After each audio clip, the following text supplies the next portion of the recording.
Okay, so, we keep hearing about immigration in Western Europe. It's always in the news, isn't it? Constantly. It feels like a nonstop debate. But I think if you really listen closely, the real worry for a lot of people, it isn't just about who might come next. hmm It's more about how well the people who've already arrived have, well, integrated. That's a really key point. Yeah. It shifts from border control discussions to these deeper societal questions, right? Exactly. Yeah. And let's be honest here, a big part of that concern, even if it's not always said out loud, it often seems to circle back to the integration of large groups from culturally, well, different backgrounds. Often that means Islam. Yes, that cultural difference, particularly when tied to religious identity like Islam, seems to be at the heart of many of the more complex integration discussions and anxieties in the West. Which is why this trigonometry video with Konstantin Kisin really stood out to me. He has this fascinating angle. Because he lived in Uzbekistan. Yeah, partly that. He uses his time there, his experiences, as a sort of lens to look at what's happening here in the West. It's unexpected. A different perspective entirely. So, for you listening, think of this deep dive as maybe a shortcut, a way to grasp the different sides of this really sensitive topic. Moving past the usual arguments, hopefully. Right, exploring those core concerns, but using Kisin's observations from Uzbekistan as a kind of comparison point. Okay, so our goal here is really to unpack these different views on how Muslim communities are integrating, especially in Western Europe. Using Kisin's firsthand accounts from Uzbekistan, a majority Muslim country, remember as a sort of case study. Yeah, to see if looking at Uzbekistan helps identify any factors that might explain why integration seems to play out differently in different places. All right, so Kisin starts by challenging this idea that the Western debate is purely about the number of immigrants arriving. He pushes back on that straight away. He argues that, for many people, the real worry is actually about the effects of the immigration that's already happened. What did you make of that opening point? Well, what I found interesting was how he differentiated between different groups of immigrants. Hmm. He observed that while Western Europe took in lots of people from various places, the social tensions, the rise in anti-immigration feeling, Mm. it seems much more focused on immigrants from very different cultural backgrounds. And he does specifically name Islam in that context. Why do you think he makes that distinction so clearly? That's a good question. I mean, he brings up the example of Polish immigration post-EU expansion. Right. He says there wasn't that same level of anti-Polish feeling, not on the same scale. Or with Ukrainian refugees, or people from Hong Kong more recently. Exactly. Which leads him to suggest that maybe the core issue for some isn't immigration per se, but integrating large numbers of people from what he calls, I think that the phrase was incompatible cultures. Yeah, and he explicitly links that to Islam as a major factor. That's quite a direct statement. It is direct. And it definitely reflects a sentiment you hear or sense among a chunk of the population in Western Europe, even if it's not always put quite so bluntly in, mainstream political talk. So it raises that big question, why is the integration of some groups perceived as more challenging? And that's where he introduces these three schools of thought he sees on the issue. Okay, what's the first one? The first, which he labels the progressive view. He argues that it's often sort of in denial. How so? Well, he says they often repeat that diversity is our greatest strength line. And if you bring up Islamist terrorism, they immediately try to shift the conversation to, say, far-right violence. Right, trying to balance the discussion. Exactly. But Kizin points out that, look, while far-right extremism is definitely a serious problem, the actual data, like from MI5 in the UK, shows something different in terms of scale. Ah, yes, the statistics. That was quite striking. It mentions, what was it, 75% of MI5's counterterrorism caseload is Islamist-related. And over 90% of the people on their watch list, despite Muslims being only about 6% of the UK population. Yeah. Those numbers, if accurate, certainly suggest a disproportionate focus within counterterrorism efforts. It makes you question if all extremist threats are truly equivalent in, well, scale and immediate danger. Okay, so that's the first school. What's the second? The second is almost the polar opposite in his telling. It's the view that the problem isn't just extremism, but Islam itself. A whole religion. Essentially, yes. Yeah. He mentions figures like Gazzad, who argue there's no real difference between radical Islam and just Islam. Wow. And Kizin points out, interestingly, that this is often the same view held by Islamists themselves, the ones who want Islamic values and Sharia law implemented globally. That's a complicated alignment. It is. But Keysen also cautions that this view tends to ignore the vast majority of Muslims who are, just peaceful people living their lives. It risks painting everyone with the same brush. Precisely. It's a perspective rooted in specific interpretations of texts and history, seeing potential for inherent conflict. But again, the existence of peaceful, largely Muslim countries makes that monolithic view difficult to sustain. Right, which logically leads us to the third perspective he outlines. Yes, the third camp. This is the one Kissen says he himself aligns with. And what's that view? It's the belief that religious extremism is the core problem. Not the religion itself, but its extremist interpretations.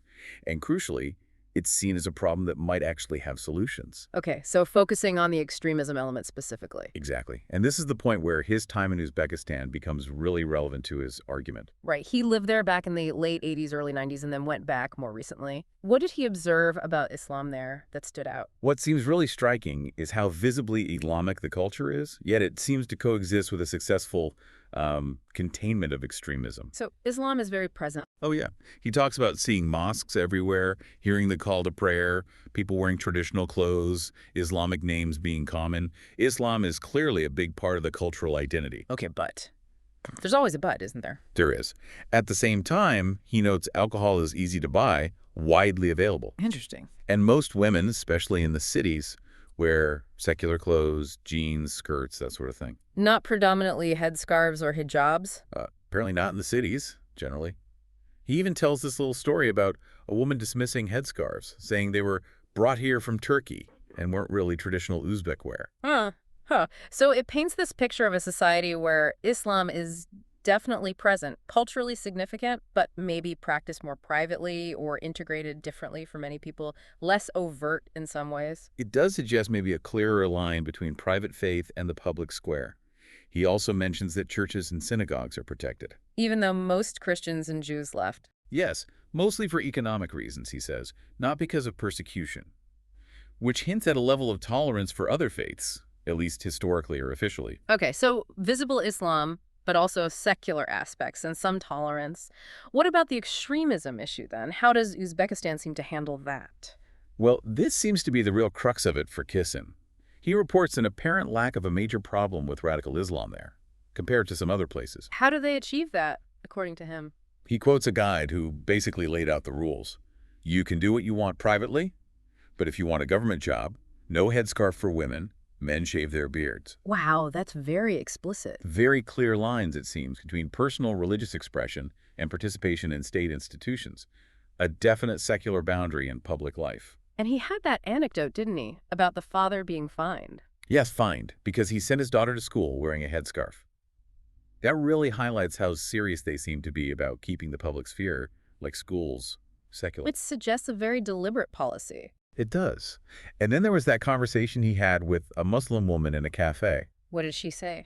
She was expressing worry about the situation next door in Afghanistan, with the Taliban. Understandable concern. But she also mentioned that Uzbekistan's security services had been quite proactive. Apparently, when some Islamists were released from prison and tried to stir up trouble, the security services dealt with them swiftly. So it sounds like there's both an awareness of the potential danger from extremism and a pretty robust state response to counter it. A proactive security approach seems absolutely key to their strategy. It suggests that while they allow religious freedom, the state keeps a very firm grip on preventing extremist ideologies from spreading and destabilizing things. Okay, so let's try and pull this together. What we're seeing in Kizin's account of Uzbekistan is this really fascinating contrast, isn't it? Definitely. It's a majority Muslim country. Islamic culture is visible everywhere. Yet it seems to have avoided the kind of large-scale Islamist extremism problems that some Western European countries have faced. You have the mosques and the prayers, but also the secular clothes and the readily available alcohol coexisting. And crucially, this clear separation between religion and the state in public life, particularly in government and schools, backed up by what sounds like a pretty assertive security approach against extremism. Exactly. So if we go back to those three schools of thought Kessin laid out, Yeah. Uzbekistan's example seems to lend some potential weight to that third one, doesn't it? The one that says religious extremism is the main problem, and maybe it's solvable. Right. It suggests that having a majority Muslim population and a visible Islamic culture doesn't automatically have to lead to widespread Islamist extremism dominating society. It shows another path is possible, perhaps? It offers a different model, at least. Yeah. Kissin's observations really spotlight a few key things in their approach, things that seem different from the West. Like what? Well, this tolerance for private religious practice, Okay, you can be devout at home or in the mosque. but combined with a really firm commitment to secularism in government and public institutions, that seems non-negotiable there. And the active security role. Can't forget that. Absolutely. That proactive stance against extremism seems vital. The story about the fine for the headscarf at school, the woman worried about Afghanistan but trusting the security services. It paints a picture of a state actively managing that boundary. So maybe the final thought for you, the listener, to chew on is this. Given what Kizin observed in Uzbekistan, their apparent success, let's call it, in managing a majority Muslim society while keeping extremism largely in check.